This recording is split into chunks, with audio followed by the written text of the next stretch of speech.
G'day, I'm Roland Hearn, and this is a walk in the garden.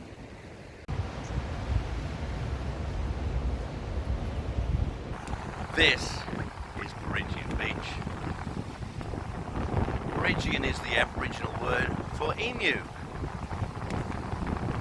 And this beach is situated about 90 kilometres, 50 odd miles from my home in Morayfield. It takes about an hour to get here. We used to come here a lot when we were kids. And when we were children, it would often take upward of 2 hours to get here. The roads have improved a lot. Peregian is part of the Sunshine Coast. The Sunshine Coast for a long time remained largely undeveloped, and this section was very much a military operations training area, particularly artillery. People still find artillery shells to this day. In the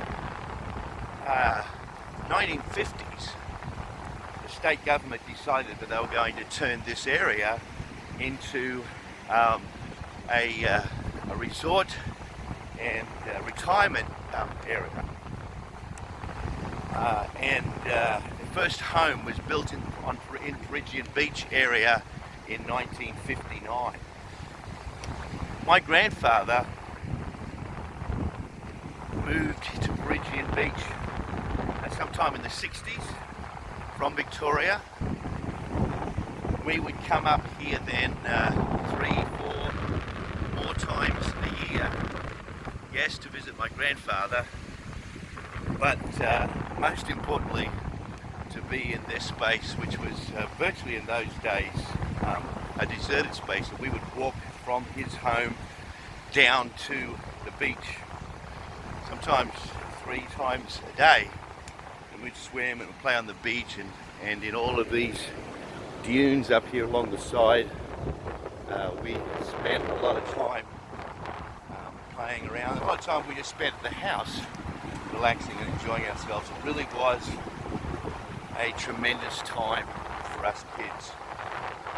Well, I found this little timber table here, and I think I'll just take the weight off my feet and finish what I need to say from here. Isn't that a spectacular view? So I'm going to be looking at that while you look at me. How's that for a fair trade? My grandfather was something of a hard man. He grew up in the Great Depression.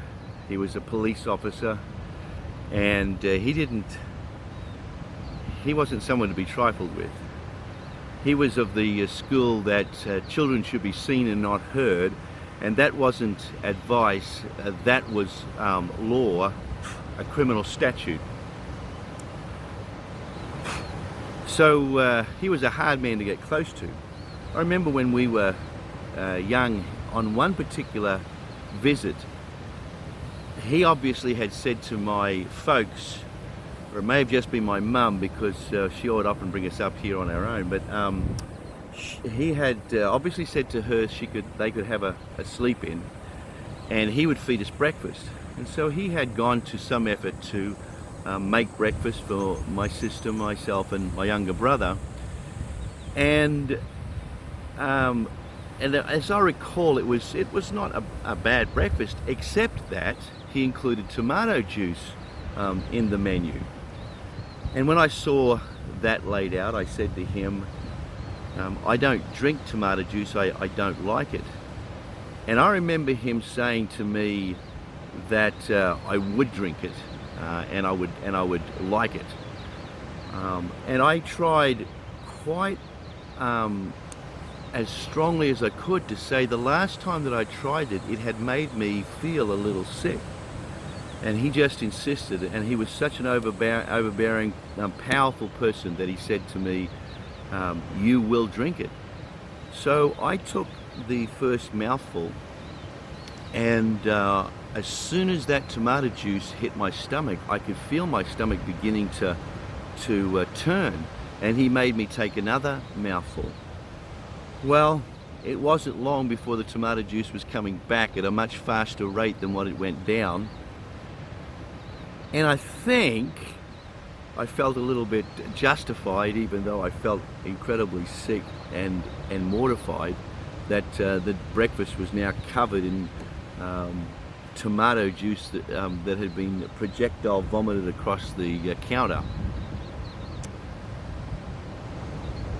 That experience, while it certainly wasn't the only one, made it very difficult for me to feel close to my grandfather, and it was a shame. I have no doubt that he was a good man, but that kind of distancing and devaluing of a person's feelings and opinions isn't something that helps relationships.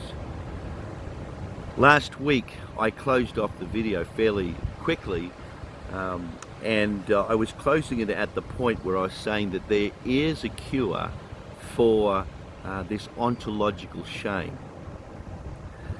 I said that to present where we will ultimately be getting to, but I'm not sure that it was completely clear.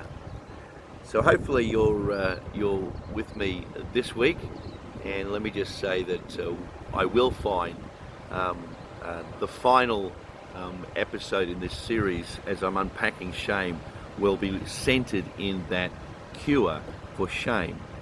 But let me just say a couple of things to continue our understanding of shame.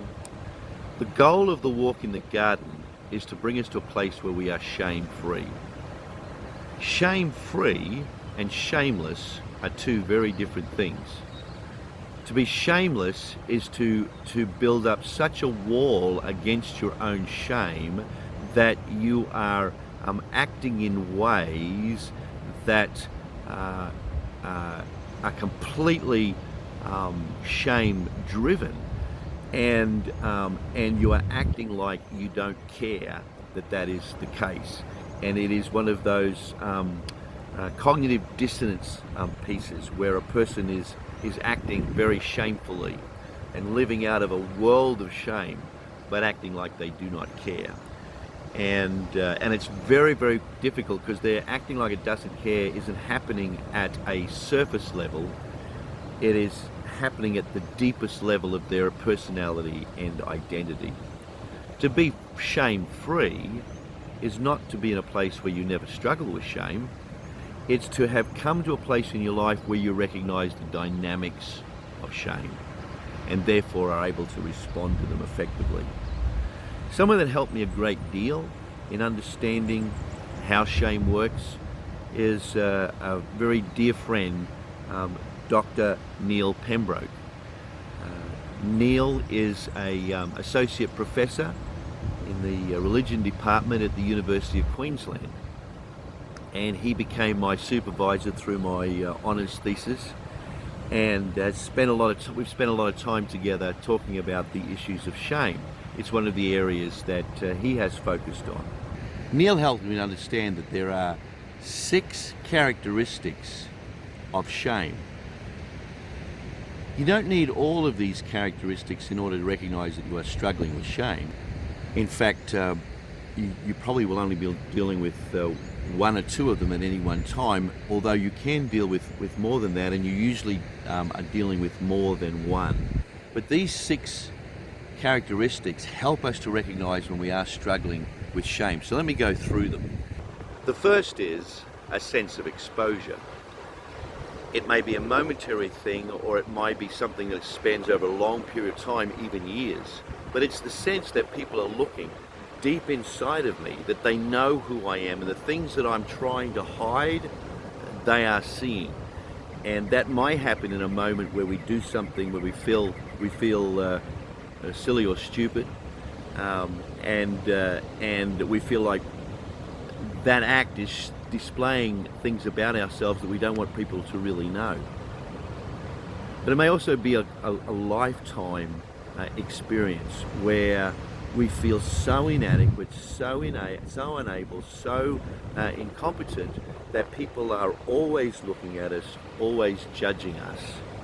And so therefore our defense mechanisms that we create may be defense mechanisms where we try to act out of that, We try to overcompensate.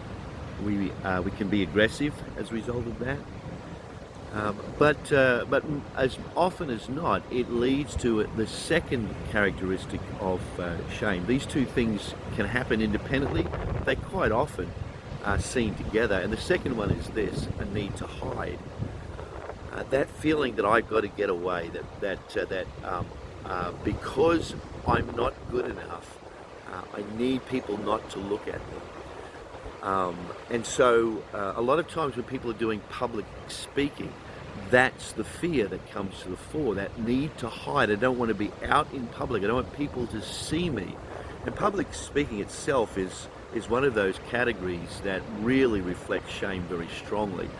A lot of people, perhaps a majority of people, fear public speaking. And because it is that sense of exposure, but it is in that context that we see that need to hide.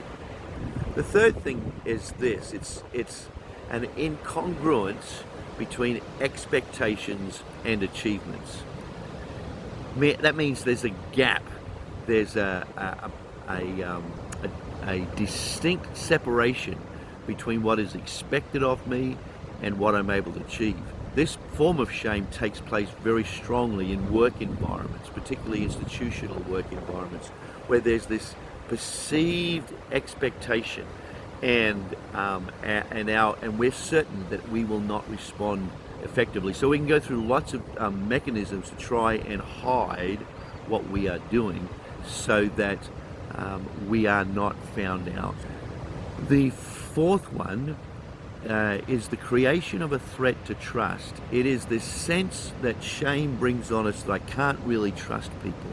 If we find ourselves inordinately unable to trust people, you have to prove yourself before I will trust you kind of sense, then we're probably dealing with shame.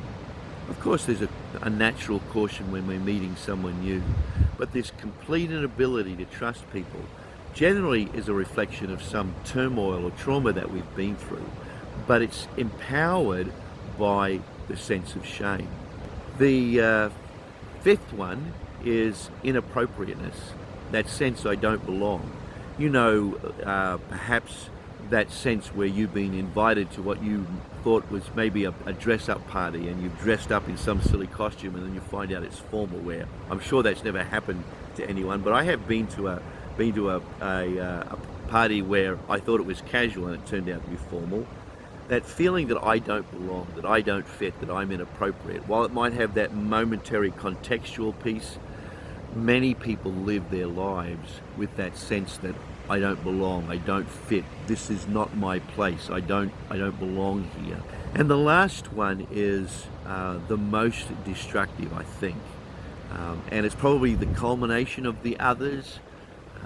It usually is a lifetime process, or many years process, rather than just being a momentary one, although it can certainly be seen in the moments. And that is contempt of self. I hate myself. I despise myself. A lot of times when people are acting like they are super proud, they are often very much hiding their own sense of inadequacy and their own sense of worthlessness and their own contempt of themselves. I hate myself. You'll often hear people saying in public positions or positions of significance that other people would look at, that even though they recognize that they've achieved a great deal, they still struggle with their own sense of acceptance. They're not liking themselves, perhaps even hating themselves. So these characteristics, if we see those things popping up in our life at any time, we're probably dealing with shame. As I sit in this beautiful location of Peregian Beach, which I love, I haven't been here for probably more than 10 years. It's developed quite a lot. But as I sit here and I remember all of those wonderful memories and this wonderful sense about this beautiful location, it always happens very, very quickly. I remember that moment with my grandfather, and it takes away from the joy of this space.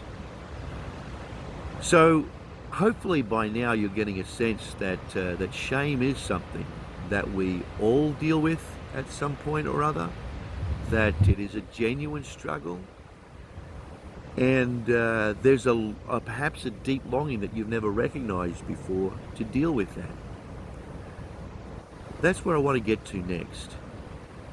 And of course, the clue to dealing with shame has been in all of these things that I've said, and it's probably already somewhat obvious. But I'm probably going to break that down into two parts when I'm dealing with the effective response to shame. So thank you for walking in the garden with me today. I'll see you next week.